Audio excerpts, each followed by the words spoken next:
Welcome everyone to the International Mentoring Community Mentoring Lounge, where we dialogue, multi-log about all things mentoring, mentorship, and mentor and mentee.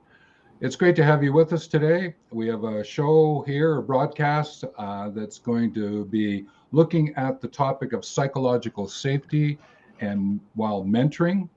And we also have a Quora question that came in, and we'll be taking a look at that.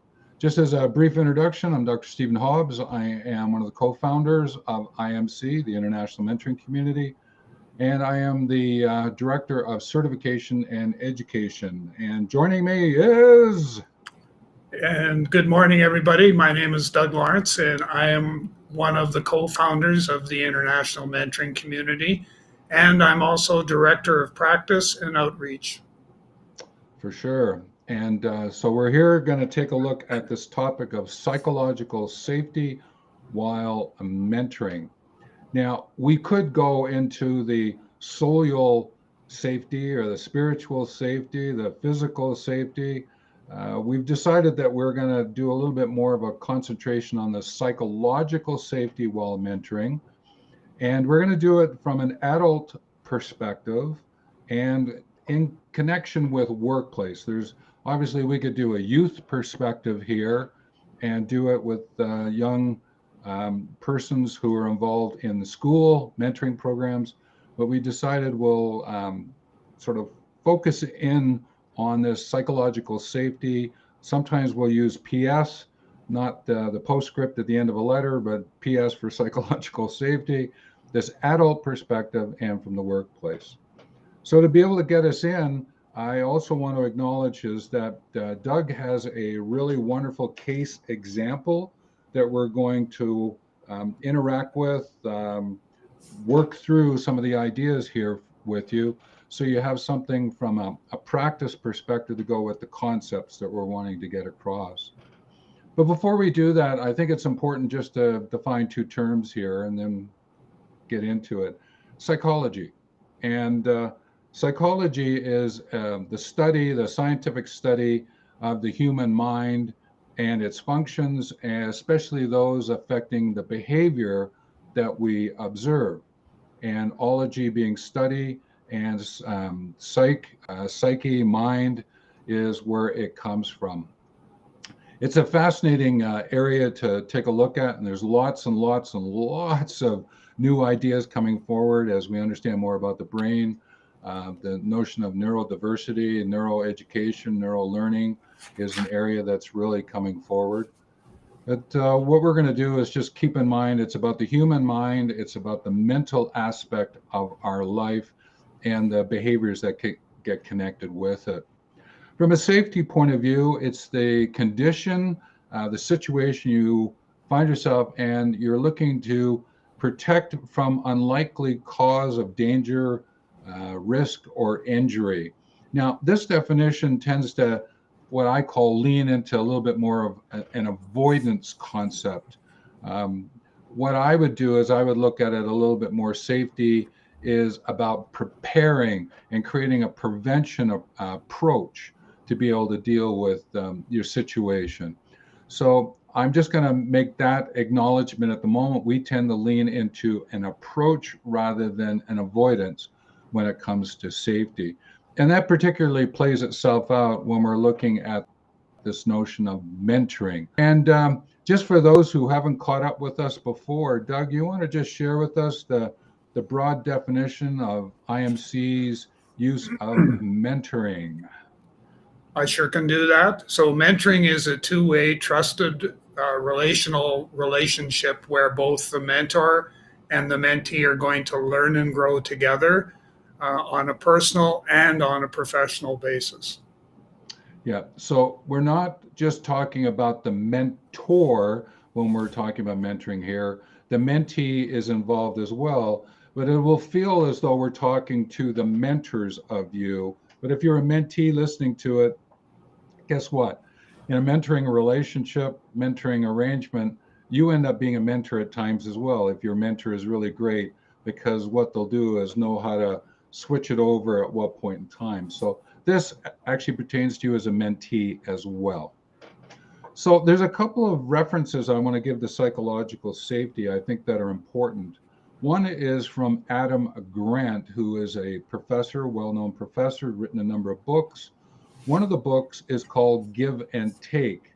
And in it, and I'm just going to read it, the psychological safety is the belief you can take a risk without being penalized or punished.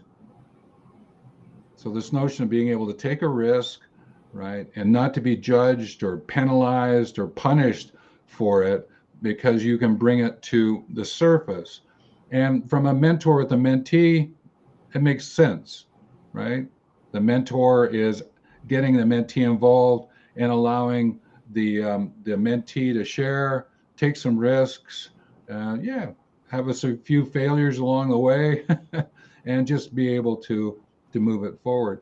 So there's going to be a link to the book and to a video that Adam Grant created. So they'll be in the show more notes. Another look at this notion of psychological safety comes out of the Forbes.com world. They have a coaching council, and people are writing about different topics connected to the workplace. And they had to say is psychological safety is the ability to show and employ oneself without fear of negative consequences of self-image, status, or career. In the workplace, it is a shared belief held by members of the company, department, or team that the team is safe, that the workplace is safe for interpersonal risk. And this starts to expand it a little bit more in terms of self-image and status, right? And sometimes we find people are shaming other people in the workplace. Well, that's not psychologically safe if you're doing something like that. Some people are pointing fingers, or there's bad gossip. There's things like that that are happening, especially if people are bringing new ideas forward, a little snickering in the corner and things like that. That's not helpful. So from a mentor point, the mentoring from this is making sure that the mentee's self-image is there, their status is acknowledged, is that they have something to offer, they're coming with their questions, that there is a career idea here, an advancement, and the mentor is going to help take care of that. And to be able to provide this psychological safe arena to have this unfold. And so we want to take a look at this notion of psychological safety and start getting into it a little bit more. And I'm going to talk about some characteristics that highlight this. And one of them is psychological safety as a social aspect, because it's with persons. I know the psychological safety I have for myself, but also when you're interacting with others, you're looking at how you contribute to the psychological safety of the other person. There's the verbal aspect. It's amazing. Words that you use matter. I will say that probably it could be even put on my tombstone, words matter. And a yes or no in an inappropriate way can make a big difference in someone's life. And we have to recognize that and be able to bring that to the foreground, is that we're very aware of the words that we're using. There is the physical aspect. I alluded to it earlier. This is sometimes where you might get into something like inappropriate touching. It could even be the location you find yourself in. The person doesn't feel safe. The mentee doesn't feel safe. And I'll use the coffee shop, because often people go to the coffee shop, and is it a place where you can have the conversation? These are things to be thinking about. When you're reaching out and touching someone, just really pay attention to what happens. There's occasion when I might be walking with someone, and I'll just reach to touch a shoulder to make a point. I said, okay, hang on a minute. I want to talk to you here about this. And sometimes I have to really think about reaching out, and I'll bring my hand back as though I'm, okay, something I want to talk about. I think you can see it in the video, just so that I don't cross any lines or have any misunderstandings. And then when it actually gets into the notion of sexual innuendos or sexual mistreatment, all right, whether words or touch, it actually goes more towards, you could really say there's some sexual harassment here, Please don't go there. It's not going to be of psychological safety for your mentee, and it will take a toll on your own personal mentor from a psychological safety point of view. So this PS for mentor, so just in a quick summary, it's about yourself, it's about the workplace, it's about being with your colleagues, and it is about your mentees. So there is a sense of rippling out that you have to pay attention to from a psychological safe perspective. So take that into mind as you're moving forward. Now, I think this is an appropriate time to just give a little background about the case we're going to use, Doug, and then just give us enough so that when people are listening in, they go, oh, okay, I think I've got enough background here. And then I'm going to go through some points, and let's just weave them into this case. And I'll be asking this questions of Doug, and he can answer it as we go. So your background to the case, Doug? So excuse me, the background is basically this, is that I have a contract to do leadership mentoring with an organization. And this week is one of the weeks that I have time set aside to work with a number of leaders in the organization. And what I typically like to be able to do is to send an email just to confirm that we're still on, that something hasn't happened that would preclude us from getting together. And I did that, and I got a response back saying I have to cancel, I'm on leave. And that didn't sit well with me, and not from a fact that they canceled, but the fact that the individual was on leave, and because I was aware that they had been away during the school break and stuff, with, like most people here, is they're away with their kids and stuff like that because of the schools, it's spring break, so to speak. So it was my intuition, my spider senses, as I sometimes refer to them, were tingling and were telling me that there's something more there. And now I can stop there if you want to ask some questions up to that point, and then we can go a little bit further from there. One, I think, main question is, and it will help people who are mentors, is about how many times have you already interacted with this person as a mentor-mentee? 2, 10? It would be how many times a year? Just how many times so far have you interacted, roughly? 20, 30, 40, 50? 10, a minimum of 10 times a year, a minimum of 10. Okay. And sometimes more often. Right. And I asked this question so that people understand is that his spidey senses that kicked in, it's not that he just started with the person, he's had a relationship, and this notion of the two-way trusted, right? He's just going that the response didn't quite match up with where they were in their dialogue. Would that be fair, Doug? That's fair, yeah. Okay. So would you say that, and these are some of the other characteristics that connect with PS Right. while you're mentoring, okay? Would you say that there's a shared acknowledgement between you and that mentee about what's happening in the workplace, and therefore it's safe for you to have your conversation?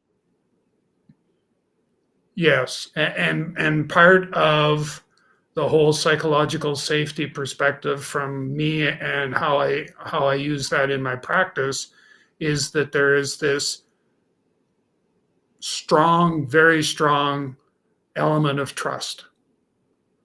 And so this individual feels comfortable sharing, and I in turn feel comfortable in responding to what they've shared. So this is the notion that both of you are willing to engage in interpersonal risk taking, part of what we've been talking about already, correct? Exactly. Yep, Yeah. exactly. And I think then another aspect of this is that there's a recognized vulnerability while mentoring here that's important, is that both of you are willing to be vulnerable to what's happening because you feel as though there's psychological safety here. Would that be true? That would be true. Yeah. Okay. So another aspect of this is finding that vulnerability, allowing yourself to be you, to be fully you, to be natural. And we had a video about that. I think it was last week or the week before. We're doing a lot of really wonderful videos, folks, but there will be a link to that one about this notion of belonging, being, and becoming. So, would you say that you're able to strengthen your decision making because you can explore the why of the reasons that are there because of this trust, and you're not showing judgment? Would you say you're strengthening the decision making for both of you? Yes, yes, I would. And one of the big things with me is to leave the door open, but not push. So, because of the nature of just how I was sensing that this was something that was maybe a lot, not maybe, that it was more serious than what I thought or what it could be. And I wanted to leave the door open so that if this individual needed someone to talk to, that they could reach out to me and we can have that conversation. So from a psychological safety point of view, understanding the why, which allows the how and who to follow, as I often say, is that it allowed you to come back with that email just to check in and make sure this person was okay, right? Yeah. And it was taken favorably, correct? Yes, it was. It was. And the one, I guess the main clue that this was fairly serious was when this individual asked if I was strong. So they used the phrase, "Are you strong?" to be able to, you obviously figured it out. What was it about? So primarily what by asking me if I'm strong was they were open or willing to share what's going on in their life, but I needed to make sure that I was okay in what I was about to hear because it could trigger some memories of my own. Okay. And that person knew enough about that because of that two-way trusted relationship alliance that has been established, right? So in many ways, at that asking that question, she was almost right. I gave it away. She's a woman. I'll acknowledge that. That she almost mentored you in a sense, Yeah. right? Because she was asking you the question and making sure that you're okay with this. So I think that's wonderful. So that's great. So I believe that that there's a firm sense of safety in your connection, and that neither of you are, in a sense, worried about the consequences.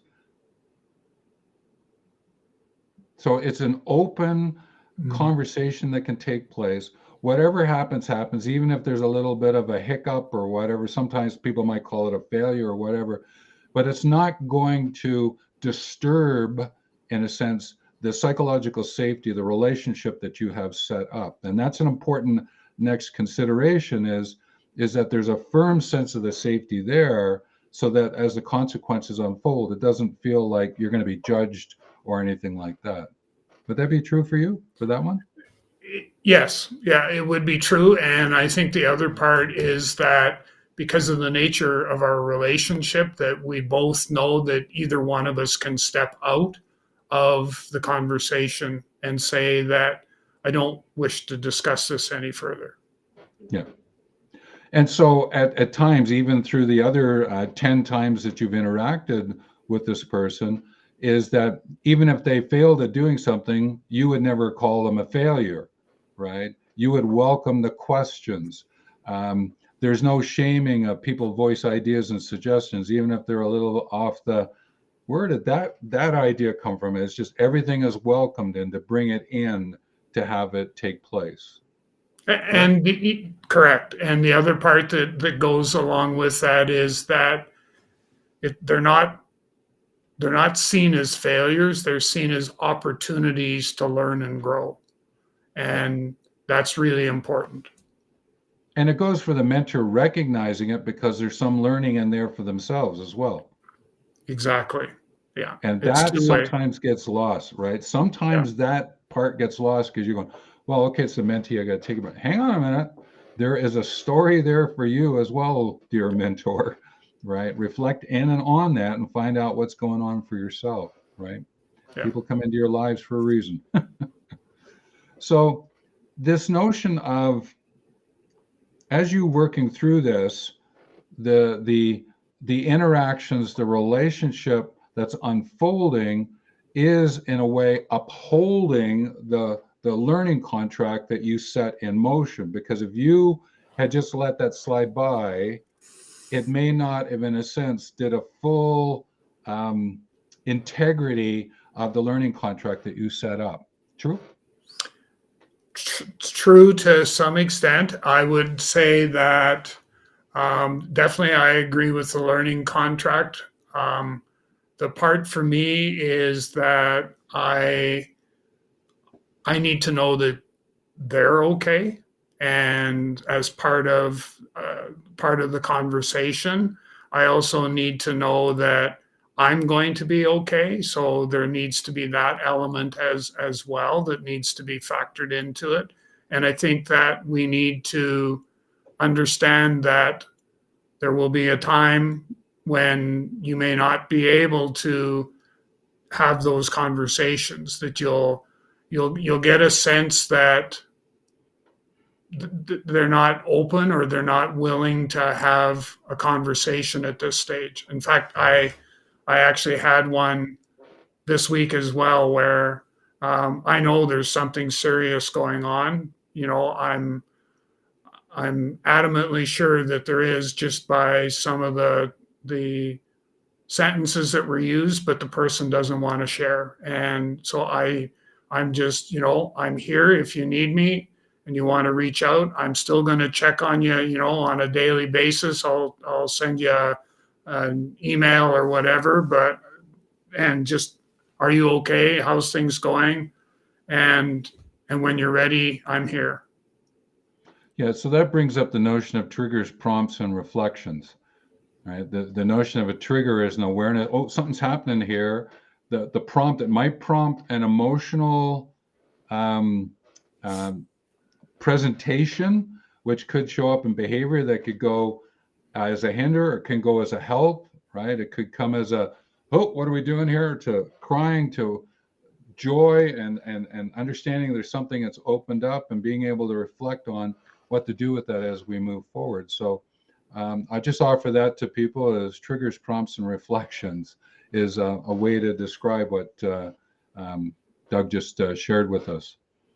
And I think that also there is the workplace culture story here that is unfolding, because this person that you're interacting with, also you're interacting with a few of her colleagues, correct? Correct. So you're understanding different dynamics of this as well. So the cultural aspect, you know, about human interactions and the artifacts that result from it, is that you've got insights from a lot of other angles to go with what's happening with her. Any thoughts there? No, that's exactly right. And that's, you know, that's, I guess the best way or the easiest way for me to describe it is that part of my mentoring sessions with these individuals over the next couple of weeks is going to be finding out whereabouts everybody is, headspace wise, psychologically safe, whereabouts they are, and are there things I need to be concerned about as their mentor from a mental health perspective. So it definitely, I'm in a place where I know that there'll be some more answers to some of my own questions. Okay. So in closing up this case, Is there anything you want to share about the outcome or anything that might help the mentors? They understand what you walked into, some of the different elements of the psychological safety that I was trying to bring out with Doug. Not try, I did bring out with Doug around that case. Is there anything you want to offer to close up the review, the case review? Yeah, I just, I think that you need to be acutely aware. You've basically, it comes back to effective communication. You have to listen and hear what your mentee is saying, and be prepared to kind of ask some questions in order to maybe get to what is the root cause of the situation. But also at the same time, as you're doing that exploring, know when you have to step out, and not be maybe as aggressive at trying to get to the answer. I do that a lot, where I step back and I plant the seed. I'm here if you need me, and if you want to talk, let's have that dialogue when it works the best for you.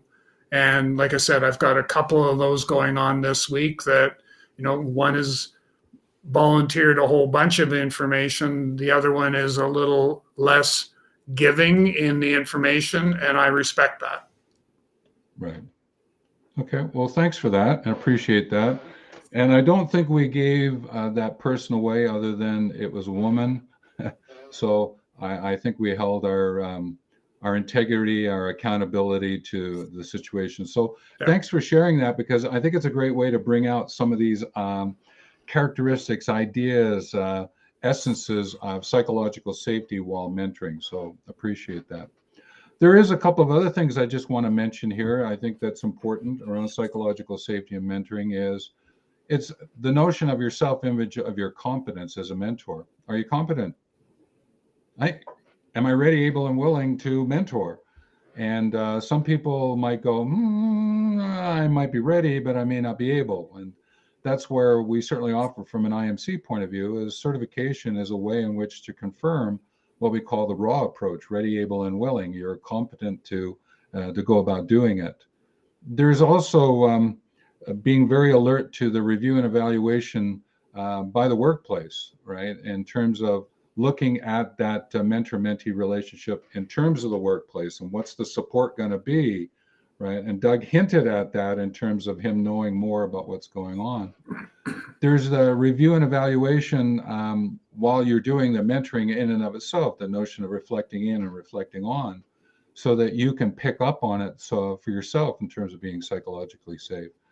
And really understanding which concepts and practices from mentorship and mentoring you're going to put into play, right? Sometimes we might go, okay, well, maybe I'll push into coaching because maybe there's something I can give to them to help them out, when it might be the incorrect decision, and to really pay attention to that.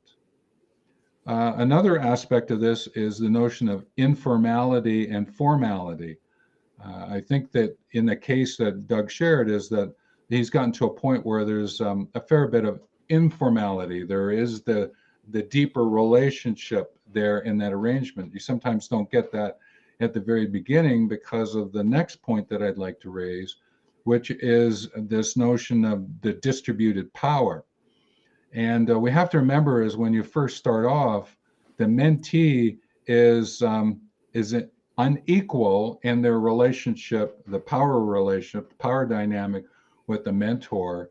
And therefore, if the mentor can get to a point where they two-way trusted, and you can work with that and distribute it accordingly, I think Doug would agree with me. It's a very beautiful place to be, and a lot of other things can unfold from there.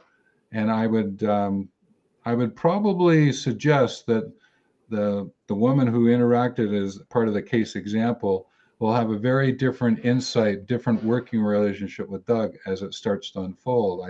Would you agree, Doug? I think that's going to happen. Yeah, for sure. Great.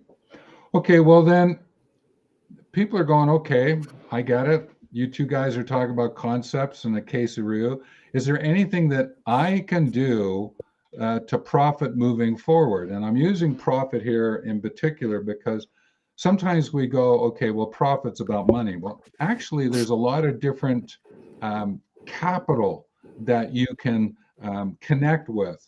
So in mentoring, you can maximize the experience and relational capital. We've been hinting at this throughout, the two-way trusted, both personal and professional. It's the relationship, it's the experiences that you're going through, and using those to from a place of a human development. And there's a friend of mine who works in the high risk adventure area. And he said to me the other day, he said, through human development, a net benefit is safety. I had to sit back a second. I went, well, I guess that's true, is that as you help a person develop, the decisions they make are going to be more informed about what it means to be safe. And from a high risk adventure activity, like, cross country skiing in the backcountry or snowmobiling in avalanche areas, knowing enough about yourself to, do I push myself? Don't I push myself? Are the people, my friends who are with me, ready to go across this, or do we leave the avalanche zone? And there's these kind of things. That's what he was getting at. And I thought that that was great. But there's a couple of other capitals here that you can profit from. That's the social capital and the cultivated capital. Social capital is about interacting with other people. And through the mentoring that, Doug, you're doing with the case example, the woman you're interacting with, you're building up your own social capital because of the others you're interacting with, but also her social capital to be ready to share what she needs to share with everyone so they fully understand what's going on, right? Which cultivates this notion of workplace culture. And I use that example is because often a lot of the questions, comments, conversations that happen in the white space, and we don't acknowledge them on the organization chart. And what we do is we pay more attention to those that follow the lines and boxes, like the financial and performance aspects. But her life, her case, her interaction with Doug not only has along the lines and boxes, but it has something and will influence the cultivated, the culture, the white space as well. And I think that I wanted to bring that forward just so that notion of, profiting forward is that mentoring does offer a lot, not just, maybe increase the financial aspect of the relationship and the person advances in their career, but also there's a lot more of ripple effects that take place here.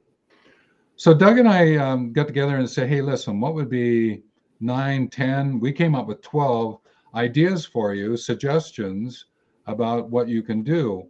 And as I go through them, I'm just going to say to Doug, I'll sort of do a little pause after each one. If you have something you want to add because of what we've been talking about, right, then he'll add in. So the first one is, when you're in your mentoring arrangement, your mentoring relationship, from a psychological safety point of view, this is always back to the PS point of view, make sure that you as a mentor clarify the why, and so that you understand why you're together, but also what does this mentoring arrangement relationship lead to? I call that the whole question. Whole is it? What's the fitness of this mentoring time together? So clarify the why and the whole. The next thing would be is to demonstrate presence. If you're going to be there, then be present. If Doug was to disappear in that case example and get lost in there, then that's why I believe she asked, are you strong? So that she knew that you would then be present with her and have the gratitude for the situation. And I think that there was, and this is where the psychological safety piece really comes in at a real powerful level, which is understanding that the person that you're talking to may have triggers. And by having any conversation whatsoever, it may trigger some memories that all of a sudden, now this person has to deal with that. Yeah. So if in presence, number 3 and 4 pertain to this, which is use responsive listening and use conscious sharing. Responsive listening is not reacting to what's going on, but taking a little break just before you respond, and then to do it in a way that you bring it to the conscious, not letting your non-conscious, subconscious, as some people refer to it, take over and then brings that reaction. Because remember, psychology is about the human mind, but also the behavior that goes with it, what it is that you observe. So just clarify the why, demonstrate presence, use responsive listening, and use conscious sharing. So those are the first 4. The next one would be is promote collaborative conversations. And collaborative here in terms of the conversation is from the perspective is that both of you can be assertive and both of you cooperate in a conversation.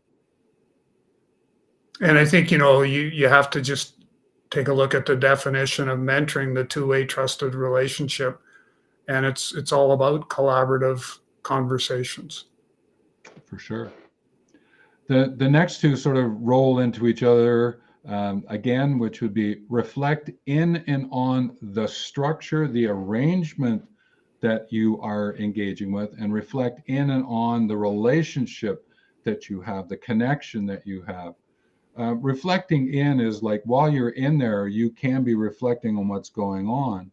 And at some point in time, you may want to step back just a little bit, do a little reflect on, or afterwards do a reflect on. It's helpful. One of the skills that I've developed over time is that I can be present, but at the same time, I can view what both of us are doing from sort of like a side glance of what's happening, because maybe I'm not picking up something in my directness, and looking at it a little bit from the side, I might see something that go, hang on a minute, and then I can bring that back in and just do a check and balance to find out that, hey, I think I'm missing something. Let me clarify.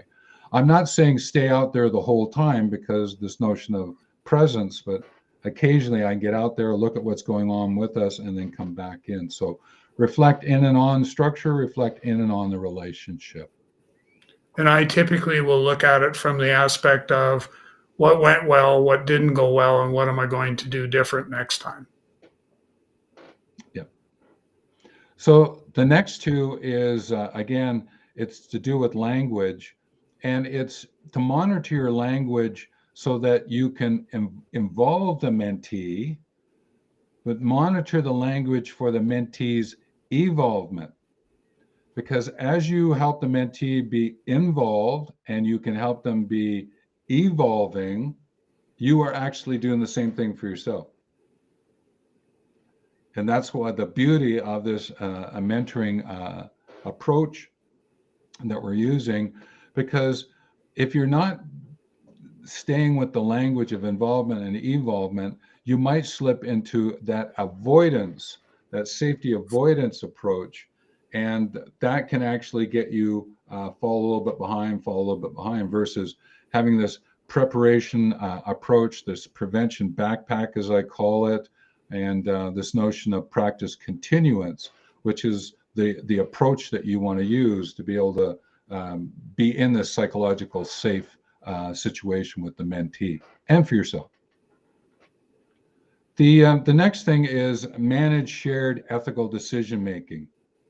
And if you haven't figured out what are the core ethics that you're interacting with, we have some insights about 7 ethical values that we connect with mentoring. And there are some videos that talk about that are in our library. But the notion is that you share them, because if those ethical values, which is usually language like respect and accountability, those kind of words, very easily you can say to them, well, I'm not sure that you're respecting me, or I think you're falling behind in your accountability, and it can go both ways. It's kind of hard to escape those words if you truly are using ethical decision making. So take a look at those and see where it might happen for you. Another one is caring. All right. And there are 4 more, and maybe another time we'll do an update on ethical decision making, Doug, and see where that takes us. Maybe use a case example on that one as well. The other two, the last two, is to remain open to feed forward. You notice I didn't say feed back. Feed forward is being able to share insights that connect with the present and moving forward from where you are, rather than attempting to lasso something that's in the past, attempting to bring it back, which I call feed back. So Doug and I talk more about mentoring is involved with feed forward. There is another term called feed fromward, but that's for another date. We do have some information about that. But really paying attention, if you're giving feedback and lassoing history and then bringing it in to your mentoring at that moment, especially from a psychological safety point of view, that may not be fair or respectful of the mentee. So stay within this notion of feed forward. The last one is champion your mentee. And some people would say, okay, well, this is where you introduce your mentee into your network. This is where you find ways to advocate for your mentee. Those are words that can go along with it. And if that's what the relationship arrangement as one of the outcomes is to help that person in their career move forward, that's great. But sometimes the champion can just be about acknowledging, right? Especially in workplaces, in Doug's situation where he's got more than one person, everyone knows that there's a mentoring arrangement going on in confidentiality, but you can certainly champion everyone. Hey, this is really great what's happening, and maybe you've agreed with one of them as they want to share a little story that came out of the mentoring relationship. You can champion them that way and really show them that they can also, as peers, interact so that they can clarify their why, demonstrate their presence, use responsive listening, use conscious sharing. So these points that we've raised can then be with your mentee, who turns into a mentor, can bring to life in their organization. Anything you want to add to that list? Just on the champion your mentee, how I view it is more so from the mental health perspective and wanting to make sure that, my mentee is in a good place, and that comes from me championing who they are as an individual and their well-being. For sure. And one of the a couple of our action outcomes are connected to the well-being of the mentee and well-being of the mentor, and really understanding what that well-being is about. Okay. Also, what Doug and I did was got together and said, okay, what would be some questions that you could ask yourself, right, as you serve as a mentor? So Doug and I created the question. So when you read through the question, think about Doug and I are asking you the question. So let me give you an example, okay? Doug and I ask you, the listener, this question. Tell me about a time when you felt the mentoring structure and relationship was emotionally or psychologically unsafe. Now, I know there's a lot loaded there because there's ands in that, so you can take them apart. A time when you felt mentoring structure was emotionally unsafe, or the relationship was psychologically unsafe. You can play around, or you can look at it as a whole. So we just created some questions for you. They're in the show more notes so that you have something to play with. Doug, I think what we'll do is we'll add those up and find a way in which to create a series of questions you can ask yourself from a self-reflection point of view, and maybe even create a journal of some kind that people can get a hold of and advance, right? I prefer the words improve, focus, and strengthen their practice of mentoring. Does that sound okay? We'll do that at some point? Yeah, okay. We will. All right. So that gets us to a point of looking at our Quora question. But just before I go there, is there anything that we may have missed out that has come to the foreground as we've gone through this, Doug? Not that I can think of. No. Okay. So why don't you go over the Quora question and the answer? And as always, maybe some people don't know what Quora is about. So explain Quora and then go over the question.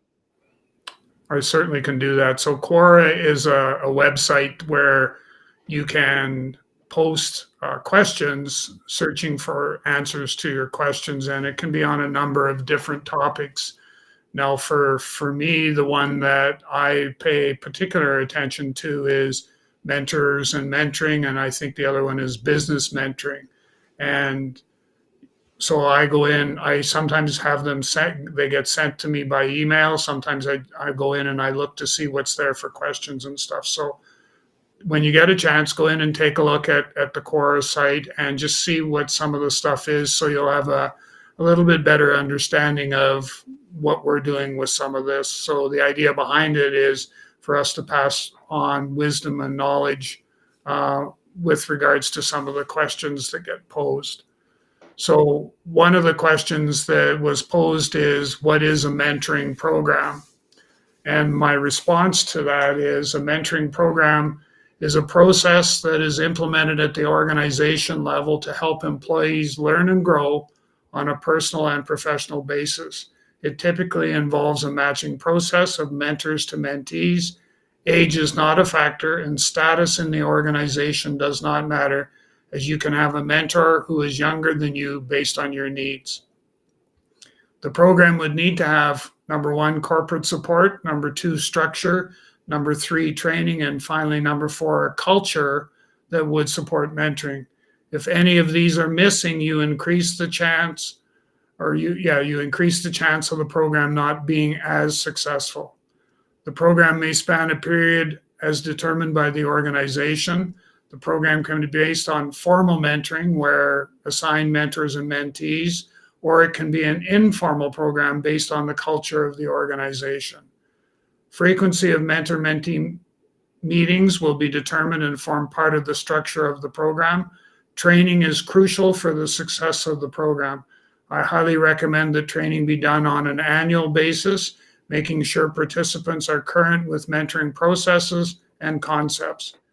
A review of the program should be conducted annually, where participants can provide feedback based on what is going well, what isn't going well, and what do we need to do differently for the next year to enhance the value of the program. A mentoring program is a system where experienced employees or professionals are paired with less experienced employees or professionals in order to provide guidance, support, and advice. The goal of a mentoring program is to help the less experienced employees or professionals develop their skills and grow their careers. Great. So the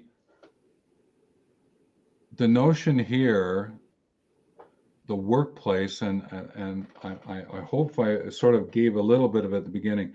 It's a wide open. It could be government, not-for-profit, nonprofit. It can be an educational institution. Wherever mentoring can unfold, there is the possibility of creating a mentoring program, and to be able to support the psychological safety while mentoring. Yes. Yeah, because you've interacted with a couple of different organizations, have you not? Well, I think there's education is one. You've done some industry ones too. Yeah, education, manufacturing.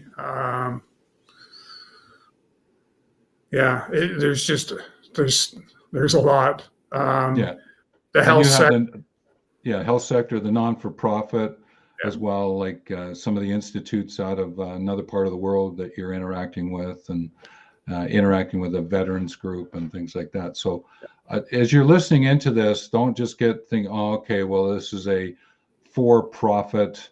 No, there's ways in which to bring this mentoring in. And I think one of the other topics that we'll come at some point in time is the connection between the organization value of safety as a way in which to organize the work in and of itself, using mentoring as the basis, one of the bases to be able to have that happen for you. And we'll dig into that a little bit deeper. There's sometimes we bring aspects of that into other shows that we do, but I think we'll probably go deeper and deeper, because this notion of vulnerability that we mentioned earlier, what do you attend to? this notion of responsive listening. I think we can unfold those a little bit more for you for this notion of mentoring for the workplace. So Doug, as you know, I get to bring us in, you get to close us. So whatever you would like to share with us, and then we'll say take care and we'll close off the show. Yeah, just in closing, I hope that our listeners today gain some valuable insight into psychological safety as a mentor and a mentee. And I encourage you, if you are still unsure as to what that's all about, to do a bit of research on your own, because it is imperative that you as a mentor make sure that the environment that you create for learning for you and your mentee is one that is psychologically safe. So take care, everyone.